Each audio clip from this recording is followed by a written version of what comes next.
देवभूमि में पक रहा कुछ बहुत बड़ा और खतरनाक। सरकारी रिपोर्ट में हुआ चौंकाने वाला खुलासा। उत्तराखंड पर मंडरा रहा छुपा खतरा। खुलासा आगे। कौन बदल रहा है देवभूमि की तस्वीर? कौन फैला रहा है षड्यंत्र का साया? किसके इशारे पर खेला जा रहा ये साजिशों का खेल?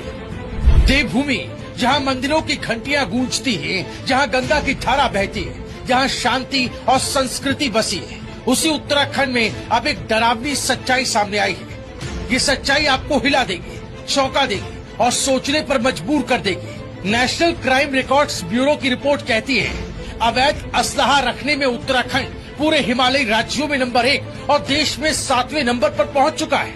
क्या उत्तराखंड अब सुरक्षित नहीं रहा? क्या देवभूमि अब गन भूमि बन रही है? ये रिपोर्ट सिर्फ आंकड़े नहीं, खतरे की चेतावनी है। एनसीआरबी की रिपोर्ट कहती है साल 2023 में 1767 लोगों पर अवैध असलहा रखने के केस दर्ज हुए। 1184 अवैध हथियार बरामद किए गए। ये आंकड़े हैं या आने वाले अपराधों की पटकथा? हैरानी की बात यह है कि ये सब एक ऐसे राज्य में हो रहा है जिसे हम शांत, सुरक्षित और सभ्य होने का तमगा देते हैं। हिमालयी राज्यों में अगर अवैध हथियार रखने की बात की जाए तो तस्वीर देखिए। हिमाचल में 24 केस, अरुणाचल प्रदेश में 15 केस, नागालैंड में 74 केस, मणिपुर में 89 केस, मेघालय में 9 केस और उत्तराखंड में 1767 केस। यानी साफ है हिमालय के बाकी 8 राज्यों को जोड़ दे तब भी उत्तराखंड अकेला भारी पड़ रहा है। तो क्या पहाड़ की शांति अब बंदूकों की आवाज में खो रही है? उत्तराखंड के 2 जिले उधम सिंह नगर और हरिद्वार अब अवैध असलहों का नया हब बनते जा रहे हैं। छोटी छोटी बातों पर गोलियां चल रही।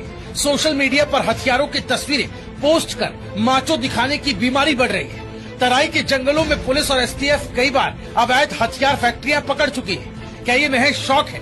नहीं, ये एक अंडरग्राउंड नेटवर्क है जो उत्तर प्रदेश से लगातार हथियारों की सप्लाई उत्तराखंड भेज रहा है। जांच कहती है नेपाली बॉर्डर, काशीपुर, बाजपुर, रुद्रपुर, खटीमा ये अब स्मगलिंग रूट बनते जा रहे हैं।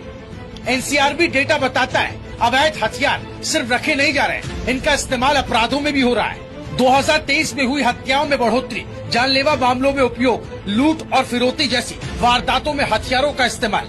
कानून हाथ में लेने की मानसिकता बढ़ रही है और अपराधी अब इंतजार नहीं करते, सीधा ट्रिगर दबा देते हैं। सवाल सिर्फ ये नहीं कि हथियार कहाँ से आ रहे हैं, सवाल ये है कि लोग हथियार क्यों उठा रहे हैं। क्यों आज पहाड़ का युवा किताब की जगह बंदूक पकड़ रहा है? क्यों कोई शौक या सोशल मीडिया इमेज के लिए असलहा खरीद रहा है? क्या उत्तराखंड की संस्कृति बदल रही है या अपराधियों ने देवभूमि को नया ठिकाना बना लिया है?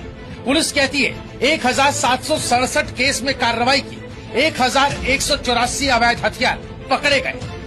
उत्तराखंड पुलिस के प्रवक्ता डॉक्टर नीलेश आनंद भरणे कहते अवैध असलहा रखने वालों के खिलाफ कार्रवाई जारी रहेगी, गुंडागर्दी नहीं सहेंगे।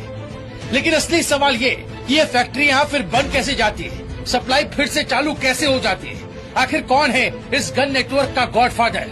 और रुकिए, यहाँ कहानी खत्म नहीं होती, हिंसक अपराध भी बढ़ रहे हैं। 2021 की बात करें तो उत्तराखंड में 3162 केस दर्ज हुए थे।